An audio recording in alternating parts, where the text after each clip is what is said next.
Kia ora koutou. Ko kei Ho. I'm the Executive Director for Hapai Public, the Institute of Public Professionals Aotearoa New Zealand. No mai, haere mai, ki Hapai Public webinar with the Right Honourable Simon Upton, the Parliamentary Commissioner for the Environment. I'm excited to be talking with Simon today in the 90th year of Hapai Public. Our organisation was founded in 1936 by public servants for public servants, and 90 years later, we remain the independent national body for public professionals. We're here to help you upskill, stay informed, and to network. Today's webinar is the second in our series, Who Are the Watchdogs? Where we're delving into scrutiny. We're taking a look at who is keeping an eye on the government, who is looking out for the interests of New Zealanders, and in today's case, the interests of our environment. First up, though, let's just get the housekeeping out of the way. We are recording the session today, and that will be posted on our website after the webinar. As usual with our events, you've got the opportunity to put questions to our speaker. If you want to do that, I hope you will want to do that, can you please use the Q&A box? So just type your questions into the Q&A box. I do want to reassure you that any question you put today, you will remain anonymous. We won't use any names at all. All right, now that I've got that out of the way, let's turn our minds to the role of the Parliamentary Commissioner for the Environment. The Commissioner is appointed by the Governor-General on the recommendation of the House of Representatives. He is one of three officers of Parliament, and shortly I'm going to delve into what that means with Simon. These roles sit outside the public sector. They're the essential part of our scrutiny system of the government. In February, we brought you the Chief Ombudsman. That recording is now on our website. And in April, we'll be talking with the Controller and Auditor General. So those are the three officers of Parliament. So let's explore today what this all means in practice and ask the Commissioner where he intends to take the work of his office into the future. And without more ado, I'm very pleased to introduce to you Simon Upton. Let me just tell you a little bit about Simon by way of entree. Simon is in his second term as the Parliamentary Commissioner for the Environment, being first appointed to the role in 2017. He's our fourth Parliamentary Commissioner for the Environment. Now, I'm just going to read to you one paragraph from Simon's bio on the PCE's website because I think it tells you quite a lot about our current Commissioner. Mr. Upton is a Fellow of the Royal Society of New Zealand and a Rhodes Scholar. He has degrees in English Literature, Music and Law from the University of Auckland and an M.Lit in Political Philosophy from Oxford University. He was sworn in as a member of the Privy Council in 1999. What this tells me is that we have a very well-rounded, a very intellectually robust Commissioner. What's more, he knows the public sector and the parliamentary system and therefore how to influence that. Because, as many of you will know, Simon was an MP from 1981 to 2000. He held ministerial portfolios for the environment, research, biosecurity, health and also state services. He then moved to Paris to chair the Roundtable on Sustainable Development at the OECD and became the OECD's Environment Director, as well as spending some years working in the private sector. Since 2017, he has been our Parliamentary Commissioner for the Environment. His office provides independent reports and advice on environmental issues, the mission being to maintain or improve the quality of Aotearoa New Zealand's environment. A very warm welcome to you, Simon. Thank you so much for spending some of your day today with us online today. Kia ora. Kia ora. So Simon, I've got lots of questions for you, and I fully expect we'll get various questions start to pour in from the audience once we've got into this a little bit. So I'm just going to start off with one of those things that we know our folks really like to kind of get a little bit of an understanding of, and that is people's kind of career paths and how folks have come to be in the leadership roles that they are. In your case, obviously, now sitting outside the sector. Obviously, I've briefly introduced you, but I wonder if you could just tell us a little bit about why you are now in this role. What drew you to the role of the Parliamentary Commissioner for the Environment? Well, Kay, as you may know, I was running the Environment Directorate at the OECD back in 2017, as I had been for 7.5 years. And some people in New Zealand suggested that I should do this role, which I pushed back on the basis that I was really an inappropriate person, having been a member of Parliament and having held executive office. Um, and I said, well, if you could convince me that the opposition of the day was happy with it, I might be more inclined to accept. And I received that indication. But as it was, let's put the facts on the table. 112 out of 120 members of Parliament voted to appoint me. It's a parliamentary appointment. That meant that 8 people didn't, and that's the first time there has been a split vote on that. And I don't think that's a good precedent. And so, if you really wanted to be extremely scrupulous, you just said no. If it's not 100%, I won't do it. I evidently didn't do that. I'm here today. But you could well raise a question about someone with my background doing this job. The only plea I'd make in mitigation is that there was a 17-year gap between the time that I was a member of Parliament and the time I became a parliamentary commissioner, and one assumes that some detoxification is possible over such a lengthy time frame. So thanks for sharing that, Simon. I think that's an interesting reflection. Now that you are in the role and have been for some years now, what is it that gets you up in the morning? What is it about this role that matters to you? Well, throughout my professional career, I've been working one way or another in or around the environment. So obviously I'm concerned about the way we manage our environment. And if you're sufficiently concerned about a thing, it tends to get you out of bed in the morning. Very good. Okay, let's move on to the work. Let's now talk about the work of the Parliamentary Commissioner, the work of yourself, the work of your office.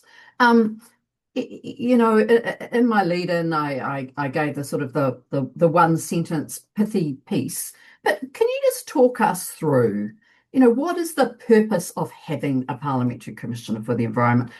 What do you do? What is the power that rests with you? Well, there's no power. Let's start with that. There's no power other than to advise, to make recommendations. I think people watching this, if they really want to know what the Parliamentary Commissioner for the Environment does, should take a look at the Environment Act 1986. It's in section 16, which sounds a very boring way of answering the question, but actually it's quite important. The Environment Act was one of Sir Geoffrey Palmer's legislative ventures. And like most of the things he did, it's extremely well thought out, well considered. And it spells out the functions of the commissioner, and they're very precise. The first one is to review from time to time the system of agencies and processes established by the government to manage the environment, with the objective of maintaining and improving the quality of the environment. It's the one, if you like, value-laden qualifier. When you can keep anything under review, I'm supposed to keep things under review with the objective of maintaining and improving the quality of the environment. That's a rather important rider. That said, I think there are a lot of people out there, and I've come across this at the very highest levels of the public service, from people who should know better, who say to me, "Oh, yeah, what do you do? Yeah, you're an environmental advocate, aren't you?"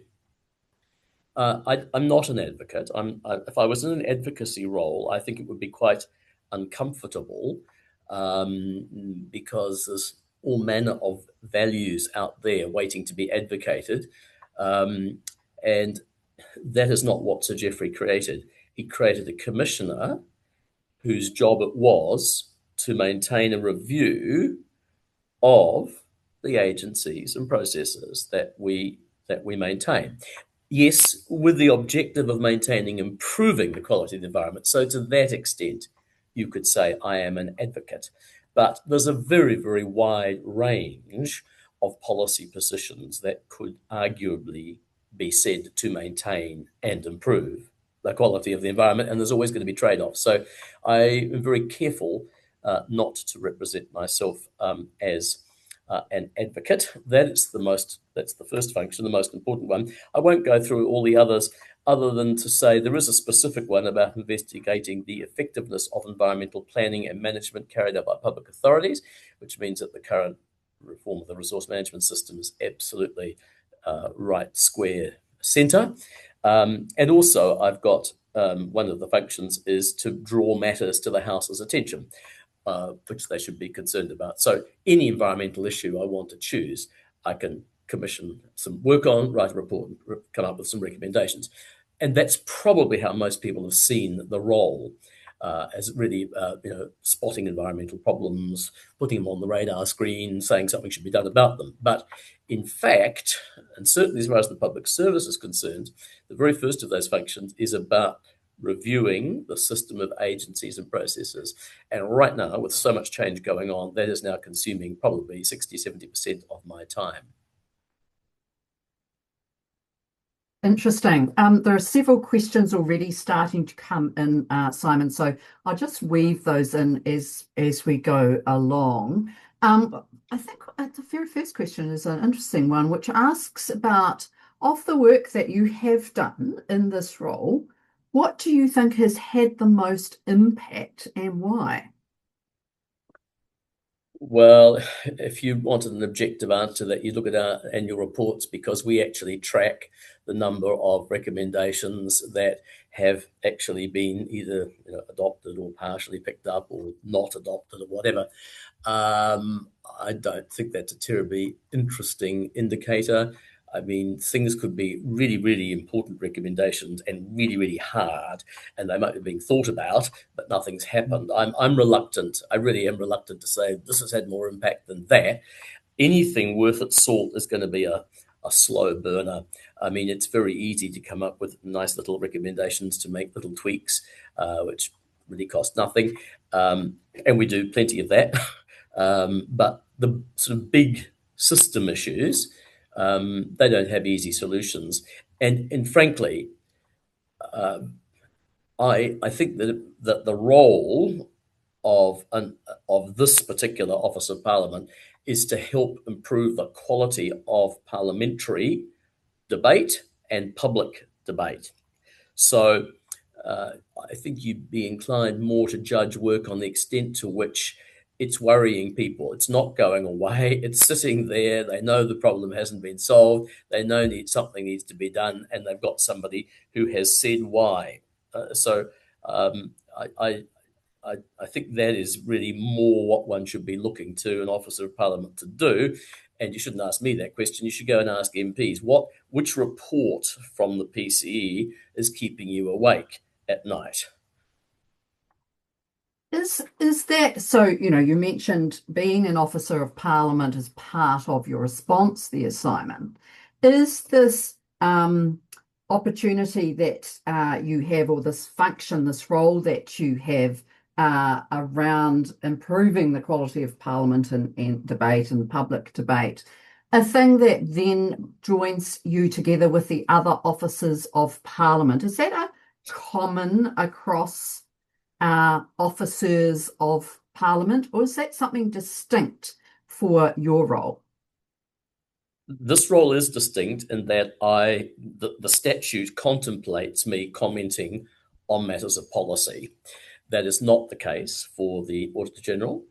And of course, the Ombudsman has another role again.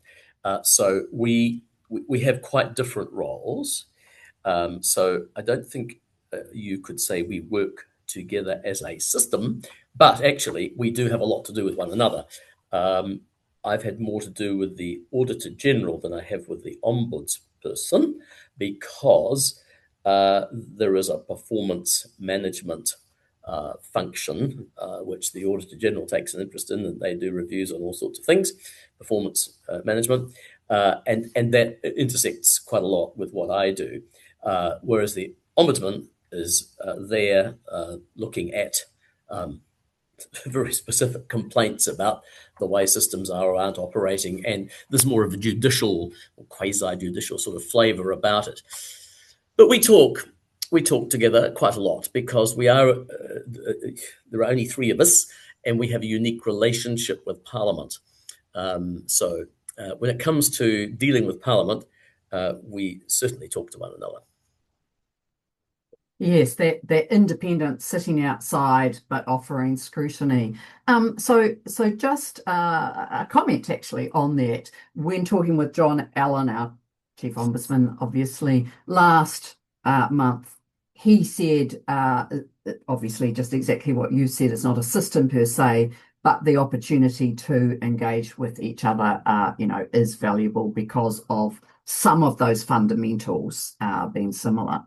So I guess the other nature of the relationship is your relationship that you might hold with public service departments Mm-hmm. as, from the commissioner's seat, as it were.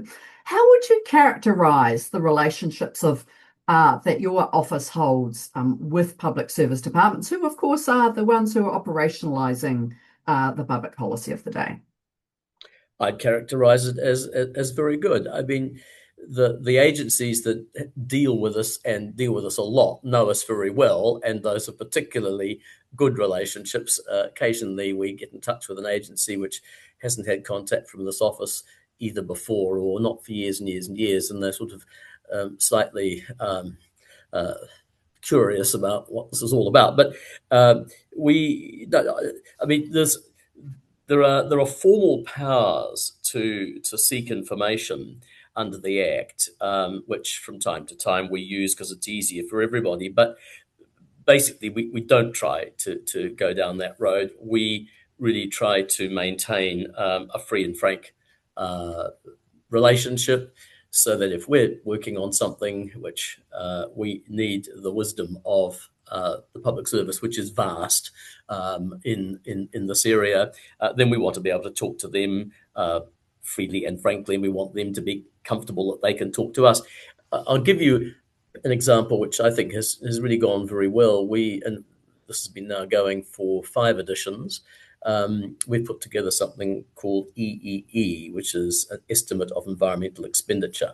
And it's a formal reporting tool which we've developed to report to Parliament on environmental expenditure wherever it may be incurred across the entire range of government agencies and ministries. And agencies aren't set up under the Public Finance Act to report in that way. They're reporting on appropriations around outputs. And we're saying, well, look, we're actually interested in the environmental outcome to which expenditure is intended to be focused. So we'd like you to go through all of your expenditure and tell us what's contributing to biodiversity, what's contributing to climate, what's contributing to water or whatever. And that's required some tedious work, actually, for public servants to actually talk to the people who run their accounts and say, look, can we just pull this all apart in a different way? And it's something which my original recommendation was that the Treasury should actually make this a requirement as part of its annual budget cycle. And I still think it'd be much easier if they could just formalise this. But anyhow, these things were always too hard. So we've simply gone ahead and I've said to the Select Committee, well, until the government picks this up, I'll do it every year. And I'm doing that with the assistance of a large number of government agencies who've been very, very helpful. And so that system's matured. To start with, we didn't have all the agencies in. We've added other ones in. Some pretty tricky stuff for some. For others, it's quite, if you're Department of Conservation, it's pretty easy.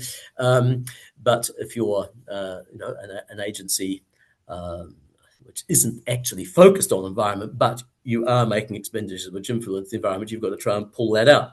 So we've worked, I think, very constructively. We have an understanding, and it's been very good. And I'd like to think it's because the public service understands that this is valuable information. If it can be presented in a way which is interesting to the people we elect to actually raise taxes and spend the money, then that's a good thing. That I think that is the way I can most positively characterise the relationship. Oh, that's excellent. And it actually leads into another question that I was keen to ask you, which is, your reflections on the scrutiny system as it's such, and what does a fit for purpose scrutiny of the public sector look like for you? Because what you've just described to me is you filling a gap that you saw in that system. So I'm curious in your answer, Simon, what would fit for purpose scrutiny in the environmental sense look like? Well, you rightly mentioned that tool which we've developed that can assist in scrutiny. But I always look at this, I have to look at this from a parliamentary perspective. I'm Parliament's officer. I'm there to assist Parliament do its job. So ultimately, the quality of scrutiny comes back not to me or to the public service, but to members of Parliament and the use to which they put information. So I would say that fit for purpose scrutiny is well-briefed elected representatives who give themselves the time to ask probing questions. That, for me, is what well-briefed, that's what fit for purpose scrutiny is all about. So I can help brief elected representatives, but they have to actually use the material and they have to do a job. Now, there are occasions where this works well.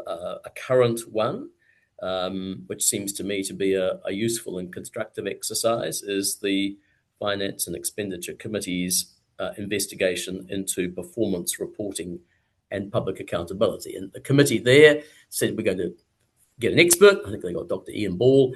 We're going to ask the person to scope this, to ask questions of agencies and others, come back with a report. Then we're going to call for submissions. And I made a submission along with those and so on and so forth. And that could, let's see, that could lead to changes in the way we all engage with select committees, the way information is presented to them. That seems to me to be an excellent example of what good scrutiny would look like. That is, of course, not always the case. So I'll give you a Indeed. But let's look on that side of the coin. What is it that least impresses you? You have a view that no one else has. So what do you see that most needs to change? Well, I suppose I would just turn around my previous answer to you and say that it's where you don't have well briefed elected representatives who don't have the time and don't ask probing questions. That is where scrutiny falls short. And there's all sorts of reasons why that should be the case. When governments use urgency, they can bypass some of the scrutiny that would otherwise attend a legislative measure. They can speed things up. But there's a more fundamental issue, which I think we're all aware of. In our unicameral parliamentary system, there is a serious conflict of interest. And I have said this in a submission to to a select committee. I think it was on standing orders. So at the end of the day, the executive dominates the House. Government MPs are defending the executive. They're not necessarily there to provide scrutiny in the way that opposition members are. But let's be fair. The government MPs want to be part of the executive, preferably by next Monday. And opposition MPs want to be in the executive following the next election. Everyone's eyes are trained on the executive. Now, other legislatures have other mechanisms for giving scrutiny a slightly more balanced hand here. Now, that would involve constitutional change. And I'm just one amongst 5 million New Zealanders who's got views on that matter, and they don't carry any particular weight. But I think the public service obviously can't make scrutiny better, because it's not for the public service to do the scrutinising, it's for our elected representatives. What we need our public service to do is to be in a position to provide good quality answers, and to be able to account for the way they have used public money when asked questions. So the quality of that scrutiny system is really tied up in our constitutional arrangements, and of course that is neither for you nor for me.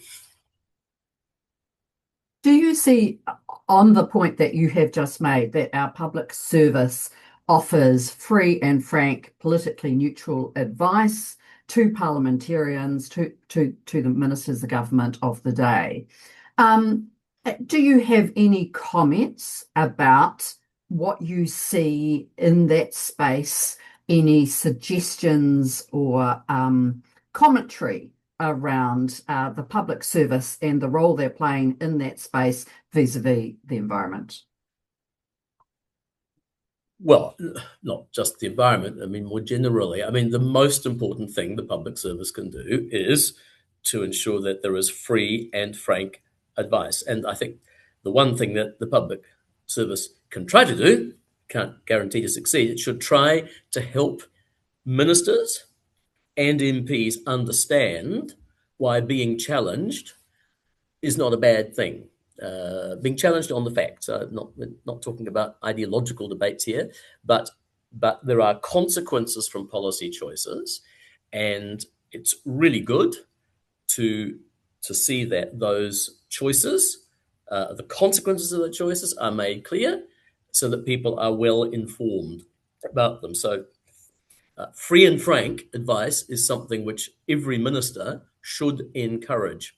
And I can tell you a little story from the other side of the table, that I was very impressed. In an early cabinet committee meeting I was present in the early 1990s, when one of my colleagues stopped an official and said, "Hold it, look, I want to hear what you think. I'll make the decisions." And what the person was saying is, look, don't tell me what you think I want to hear. I want to know what you think on the evidence. And I think that sort of maturity is what we need on the elected side, and public officials, I think, need to make people feel confident that they can hear things which they don't necessarily have to agree with, but it's important that they do hear them. So coming back to being really clear about role, in fact, the role of the public servant is to advise, yes. The role of the minister is to decide. Yes, and this is the thing about the excellent thing about public service in New Zealand, that, thank God, it is not politicised in the way that it is in a place like America. And just look at the train wreck that we are seeing now in the USA. And it didn't have to be that way, but of course it's a system which is much more open to that. That has not been our tradition, and long may it stay that way. Indeed. Just returning, a final point I was keen to ask you about our system of scrutiny, so you are part of that. So, who are you accountable for? What does the scrutiny of the Parliamentary Commissioner for the Environment look like? Okay, the my boss, uh, on a sort of a day-to-day basis, is the Speaker. So if I have any doubts about what would be appropriate, he is the person that I would talk to. And in fact, I mentioned to you that I'd made a submission which touched on constitutional matters to the Select Committee. I think it was the Select Committee on the 4-year term bill, and that's right. And then I raised some of those again on the Standing Orders Select Committee, and I said, look, I just want to be clear with you. The 4-year term issue. I'm a voter like every other New Zealander. I would like to be able to express some views about the wisdom of what's proposed here. And he said, "You go and do it. That's fine." So I defer to the Speaker when it comes to process and what I would always take that very seriously. But the actual accountability is to the Officers of Parliament Select Committee. So there's a Select Committee that appoints the Officers of Parliament. It's a Select Committee that looks at their vote and recommends to Parliament how much money is allocated to us. I'm the minnow at about $4 million and 20 staff. So with the Ombudsman, we're talking hundreds and hundreds, and the Audit Office, we're talking thousands probably. I mean, I am a tiny little minnow, but the accountability is the same. That if they've got problems with my performance or the performance of this office, it's a Select Committee that will ask questions, and I have to make the case for their continued fiscal support on an annual basis. So whereabouts, Simon, you have been in this role for some years now. You are in your second term. You'll be staring down the barrel of, the end of your second term. Are there certain things you want to achieve by that time? Is there a certain direction that you are taking your work program in the rest of your term available to you? Not with the views of there being an end of term. I mean, we just have a constant moving work program. I've got work underway which will fill out the next 2 years, more than fill out the next 2 years.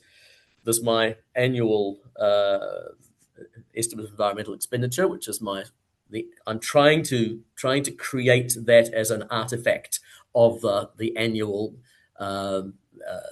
parliamentary scrutiny system. There's still some work to be done there. Unless something's required by the Public Finance Act, people could say, "Oh, well, it's just his idea." But I think it is actually really very useful, and I think there's a growing understanding that there is certainly no harm. I mean, this is something which we have been assured by some was far too complicated, and we're just trying to boil the ocean, and all of these sort of metaphors jump out. Well, we use about 0.4 of an FTE each year to generate this. We're getting more efficient about it. It's not perfect to the last cent. It's not perfect to the last dollar. It's not perfect to the last $10,000, I expect, but it's certainly order of magnitudes right, and provides an interesting and I think more useful way for members of Parliament to ask questions about the environment. Now, that wouldn't be the case, I think, in some portfolios. You can easily pick apart some mission-led organisations and look within their vote and get all the questions get all the answers you need to the questions. When you come to something like the environment, it is so cross-cutting. You need to be able to have another investigative metric than just output-based voting. So that is the thing that I would most like to see bedded down.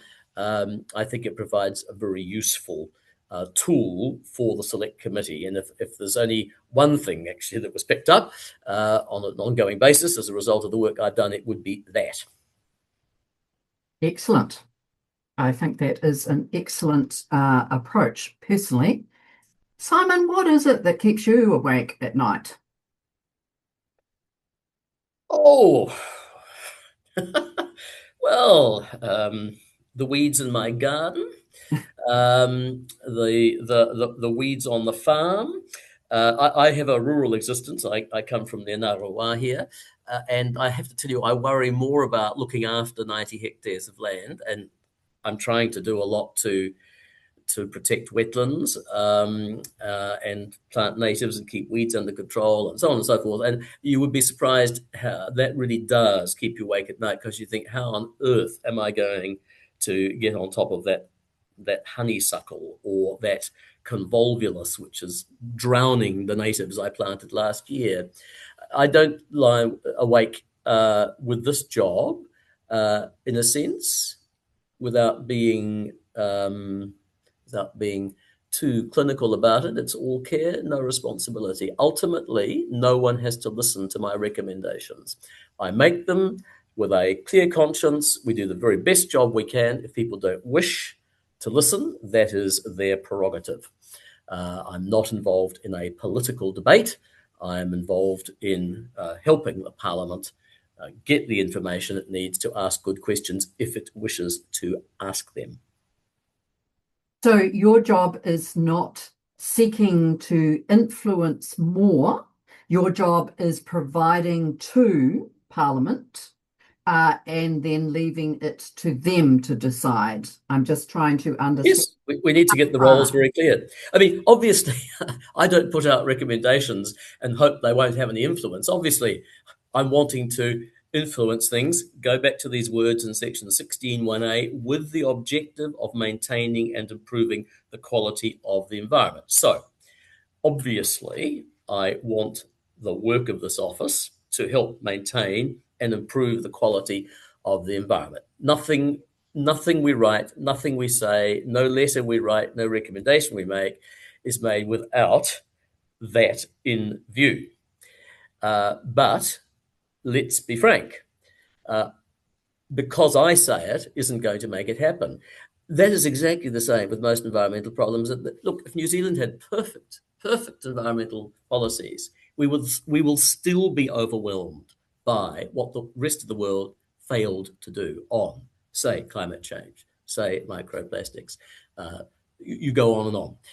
So if you really felt that you had to bring about solutions on these matters, you would never sleep, and you'd be at an end. We're part of a massive global experiment in real time, which runs huge risks, enormous perils, and will potentially put the lives of tens, if not hundreds of millions of people at risk, not to mention the biota. So I'm not running down the scale of the problems, but you can only worry about that which you can actually worry about. I feel that 90 hectares of land is within my capacity to worry, so it's worth worrying at night about that. Whereas I can do my best in this job, but if people do not wish to listen, we all have to worry, but at least we can share that worry, and I don't have to be the only person worrying. Fair enough. And good luck with your 90 hectares, Simon. So flicking to some of the questions from the audience, in a broad sense, do you think the Parliamentary Commission for the Environment model works? Are there changes you would like to see to your role under the Environment Act?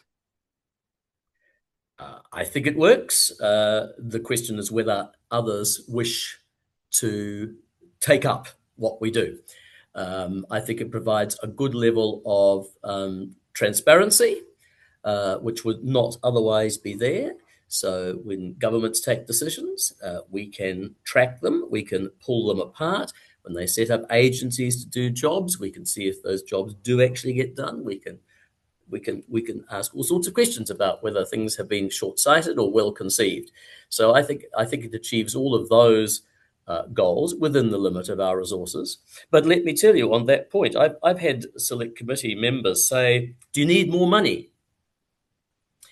To which I've said, well, actually, no, not really, because if you were to double my budget, would you take any more notice of what I say? And it's very easy just to describe every problem as one requiring more resources. Now, in fact, I have sought some more resources to make up for the fact that we do have rising costs, and we have to purchase research outside of this entity. I've got 15 analytical staff, 16 including me. we can't cover every field. So we have to use government research institutions, universities, private consultancies to do work for us. That's got a lot more expensive. So I have actually had to seek some more money. And of course, pay and rations, these things go up. But in terms of augmenting the role, no, I'm not actually convinced that more resource would have helped. So I've been quite clear about that.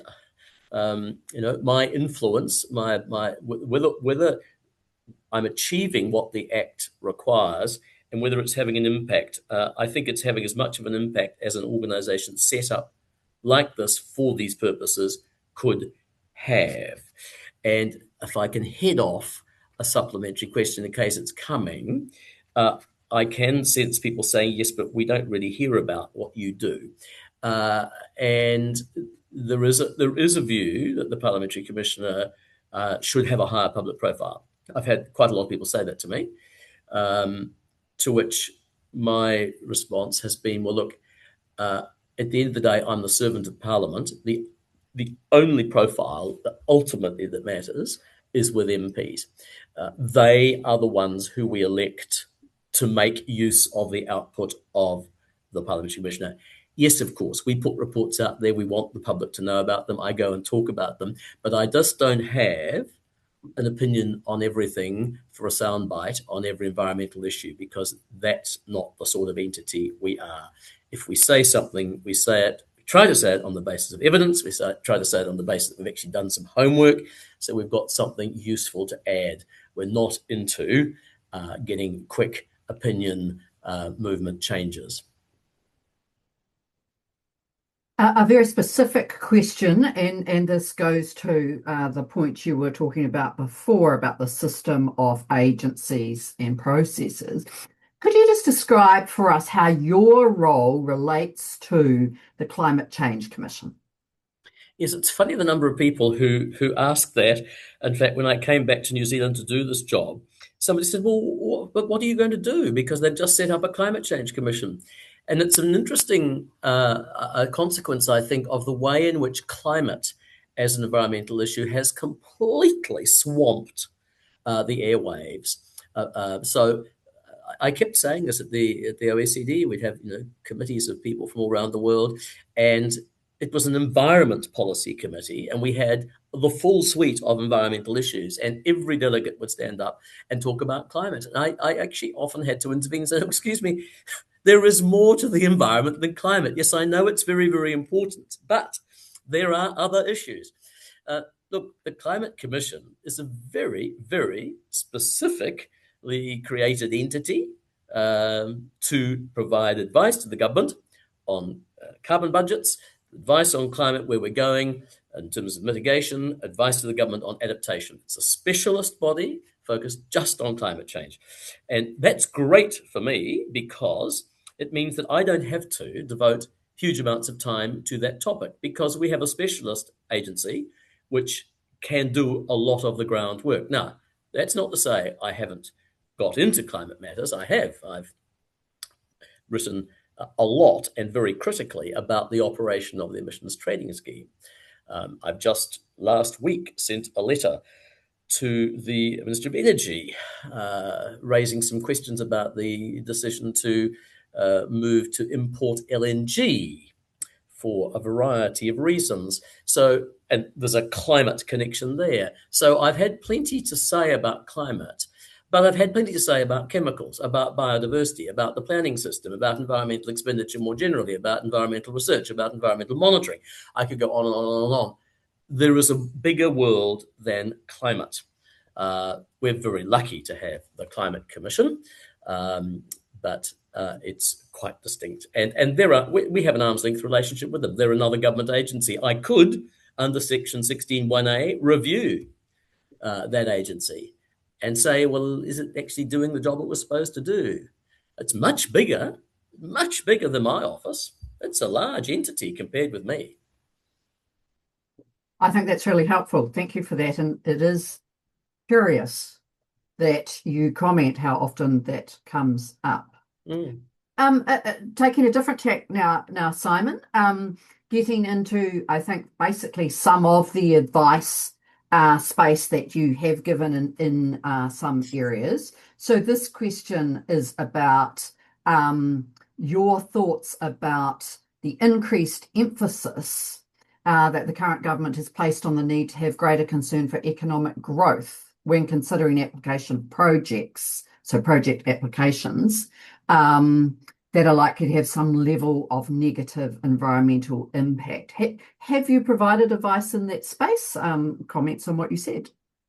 Well, that, of course, is one of the issues which underlay the Fast Track Act and the Fast Track Amendment Act. So if anyone is interested to know what I've said about those statutes, it's all there in submissions.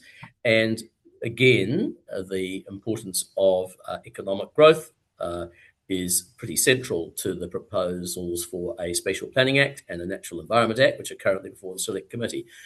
The Select Committee has asked me to advise them, or to be one of their advisors, not the only one, on that legislation. So the short answer is there, no, not in any public way at this point. I can't. My advice is to the Select Committee. However, you will be pleased to learn that I will, once bills are referred back to the House, I will then be able to advise all of Parliament on what my thinking is. But let's just be clear. The extent to which you favour the environment at the expense of, the economy at the expense of the environment, or you favour the environment at the expense of the economy, these are trade-offs that ultimately flow from government policy choices. Now, I'm not going to be there saying, oh, well, this is all terrific for growth and let's not worry about the environment, because my act says that I have to do things with the objective of maintaining and improving the quality of the environment. So anything I say on this topic is going to be, well, fine, if you think you can promote a high level of economic growth, and there's very good reasons why we might wish to witness the claims for more money for health, more money for education, more money for this, more money for that, more money for the Department of Conservation, then a higher level of productivity would be really, really helpful. But if you want to go after that, how are you going to do it in a way which won't degrade the quality of the environment? So my role there is to say, well, if this is what you want to do, then you may need to consider these things, which could help ensure that the environment doesn't suffer irretrievably. So I've got 2 economists on my staff, 2.5 economists on my staff. There were none when I arrived. We put a lot of thought into the environment-economy interface. So you can be assured that anything we say about any environmental issue has gone through an economics lens as well as an ecological lens. Thank you. Just so you know, Simon, somebody has made the comment that they really appreciate the point you made about the environment being more than climate, because they are hoarse explaining this. So you've got a little bit of a team supporting you on that one. Now to a separate question altogether, which is really asking, what piece of work have you enjoyed the most, and why that? Well, I think I've already given you the giveaway on that when I mentioned lying awake worrying about weeds. I personally enjoyed the piece of work we did on, which was a review actually of the biosecurity system, which is overseen by MPI. It was a review of how we handle invasive plants that threaten native ecosystems. And so it's not weeds which threaten farming ecosystems, and it wasn't about 4-legged things with 2 eyes. It was about plants like climbing asparagus, like wild ginger, like Japanese honeysuckle, which is one of my bête noires. And in fact, to make the point, I prefaced the report on weeds with a little survey of all the weeds on my own farm. I actually got someone to walk around and say, look, just make a list of absolutely everything that you can find. And I think they came up with 40 or 50 different species, which was no surprise to me. I mean, I knew most of them, but I didn't know about all of them, which was really just it made one of the points that we made in the report, that every year 20 plants jump from people's gardens or cultivation into the wider environment. So there's a pipeline of weediness coming. It's worst in the north of New Zealand, and with climate change, it will spread south. But that, because of my own battles with this, it had a personal interest. Whereas some of the things we've done have been fascinating for other reasons. I know nothing about them. We did a piece on what we know about chemicals in the environment, and we chose 4 classes of substance, and we did mass balances for them in the New Zealand environment, again with a view of reviewing the regulatory system and the way it doesn't work in respect of some of these things. But that was interesting for a different reason, because I didn't know the first thing about it, so I learned a huge amount in that. I have to say, where I was already awake at night, it was truly fascinating. I really enjoyed that. It does beg the question, Simon, of how you choose what to focus on. Yes, it does. And I've often explained this. Essentially, if a problem is under current debate, such as the resource management system, or it is not the subject of debate and it seems to be being well handled, which is most issues, then I'm not in there. I'm not a policy competitor with the government, let's put it that way. If the government's doing things, then I make submissions through the normal way that everybody else does. I make submissions on white papers and discussion documents and legislation and so on and so forth. So there's a bell curve here, and most of it's in the middle of that bell curve. But at one extreme, there are issues which, frankly, aren't on the radar screen, which either we as an office or the public draw to our attention.